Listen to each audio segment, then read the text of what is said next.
My fingers are crossed that some sort of semi-routine can come back to YouTube because, and I honestly didn't expect this as much as it's turned out, I've missed uploading to YouTube, like, a lot.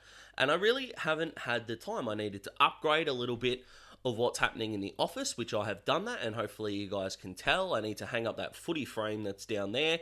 And when the trade period happens, I need to react to some things. Now, when the trade period happens, unlike a lot of social media, I don't really look at who won and lost. We don't really know what's going to happen with a lot of these moves until we get 2 years into the future. My basic principle when it comes to the trade period is, does the move fit?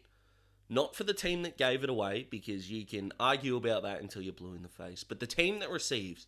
Does the player or the pick or whatever make sense for what they're trying to do? And believe it or not, for most of the trade period, I could see it. I genuinely could, whether they were depth players, whether they were star players, whether they were the 3 or the 4-way trade. And yes, I will be making a video on that. This one is the most puzzling. So, let's talk about it. I don't believe it! I see it, but I don't believe it! The D's, of course, went out in straight sets, and when you do go out in straight sets as a football club, you really do need to identify whether you think you can challenge again, or you need to rejuvenate your list, take a year or so off, and come back again. Even the great Geelong in 2015 missed the finals, but they are, of course, the anomaly, and what a grand final performance that was. The Demons looked at their list, and I believe rightly said, no, we're still in a good window. And they picked up a player who is in a spot where I think their best player already plays. And I don't know why. So Tom McDonald missed a lot of the season, as we know, and we haven't seen Jacob Van Ruin yet. And they definitely need to be the key forwards. Ben Brown, I'm still unconvinced about Ben Brown after the 2 years that he's had. He was good in 2021 and he had a really good grand final. But last year, there were just times where he looked uninterested, unfit. Not physically, I'm never going to judge someone for the way that they look, but the way he was covering the ground looked less and less and less. He looked fatigued. His set shot goal kicking didn't look as sure as it's had in recent years. So Tom McDonald definitely is the missing piece. But why Grundy? How is this really going to work? Are you really going to strip back Max Gawn and essentially Grundy compared to what he was doing at Collingwood and just get the best of both worlds, if you will? Okay, well, if you do that, you're paying a lot of money to two guys that are going to be splitting a role, and the other one is going to do... Wait, what is the other one going to do? We don't know, because neither of them are a forward.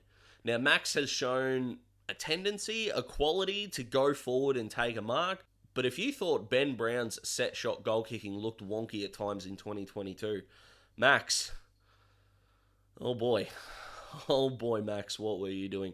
Grundy, not once throughout his career, has shown a consistent run of form that says he can be a forward. So are you really going to play them off the bench? Really?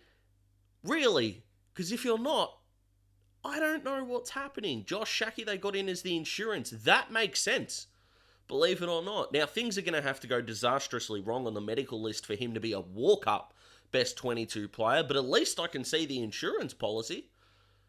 Collingwood getting picked 27, that discussion's going to be really quick. We need to wait and see what they're going to do. They got a couple of picks in the 20s, being 25 and 27, and along with Tom Mitchell, they're probably going to trade up into the first round again. I still believe they need to figure out how to draft Matt Jefferson, but that might be a story for another day. But back to the Demons, your back six is essentially the same. I know Jaden Hunt went, but you've got your Trent Rivers, your Jake Bowie to cover that.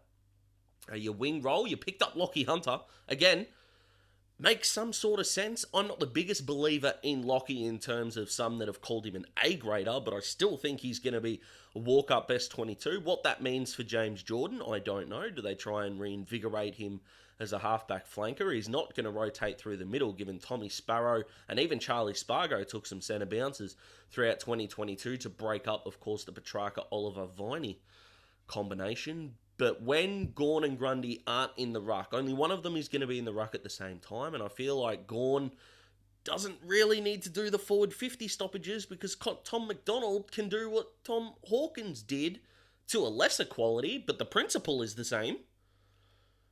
So how is this going to work? Why have Melbourne done this? Gordon's body does not look like it's broken down at all. Grundy's form at Collingwood was not that great anyway, but even at, let's say, 75%, he's still all-Australian calibre. But how this is going to work, I've got no idea. I haven't found another trade in this trade period where I've gone, what? What is the team that's receiving doing? At all. No idea. How this is going to work has me stumped. Has me absolutely stymied. And I'd love to know from you, Melbourne fans, how do you think this is going to go? Because genuinely, I have no idea. So if you do have any theories on how Gawn and Grundy do work in their best 22 and what that best 22 is going to look like, clearly they want Van Ruin in the team. He's not going to take any of the three defenders spots, that being May, Lever, and Petty / Tomlinson, although I would have Harrison Petty well ahead of Tomlinson at this point. So if Van Ruin comes in for, let's just say, Ben Brown, hypothetically, where does Van Ruin sit? Where does Grundy sit? Where do these guys go? What does Melbourne's best 22 look like? You're not going to play one of them in the VFL in round one if they're both fit.